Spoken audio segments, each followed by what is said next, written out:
During the research stage of my production, I mainly used Google as my search engine to look at existing music videos on YouTube.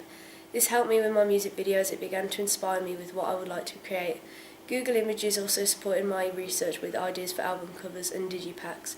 Everything that I researched, planned and evaluated has been presented on Blogger, a Google product that has allowed me to display my work. Blogger was helpful due to the fact that I only needed an internet connection to get on it, which meant that I could do my work at home and upload it onto the website without needing to be at school. Blogger was also useful due to the fact that you can embed many different file formats into a blog post. For example, you can embed videos, photos, prezzies and PowerPoints and my textual analysis. At the beginning of the planning stage, I composed a prezzy that displayed my idea for my production.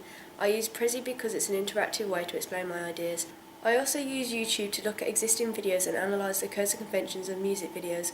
I wrote up my analysis on Microsoft Word, and once I was happy with it, I uploaded it onto Blogger. I was also able to embed the specific music video from YouTube into the same blog post as my analysis. When I was creating my print artefacts, I used Canva as my main source in editing my pictures. I took the pictures on my Canon 1300D and transferred them onto my laptop, which I could then edit. I used the simple Canon software to edit my pictures using basic features like contrast and brightness, and then uploaded these edited pictures onto the software Canva. Canva has formatted templates that can be used for different print media. I made my digipack and magazine advert on this.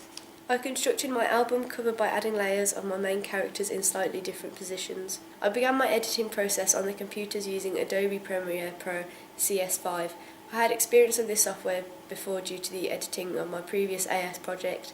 The first step I had to complete was uploading the footage from my camera's SD card onto my laptop at home. I then looked through my footage and was able to decipher which clips I wanted and which I could delete.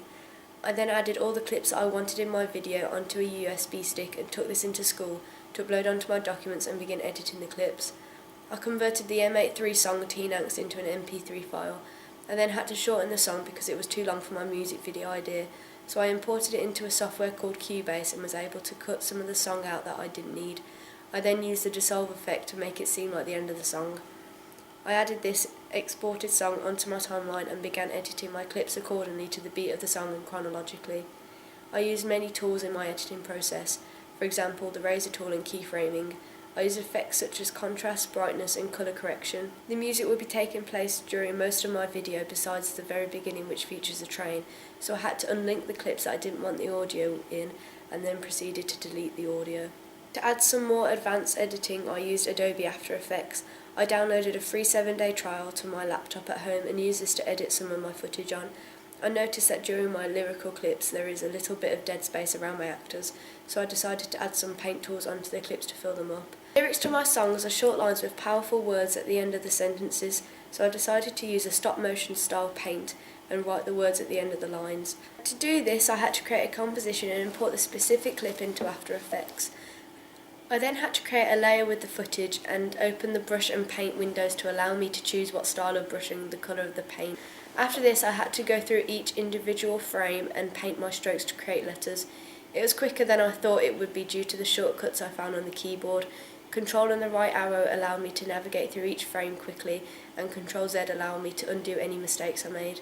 To export the finished footage, I had to add it to the render queue, and once it had rendered, it created a file clip that allowed me to transfer it onto my memory stick.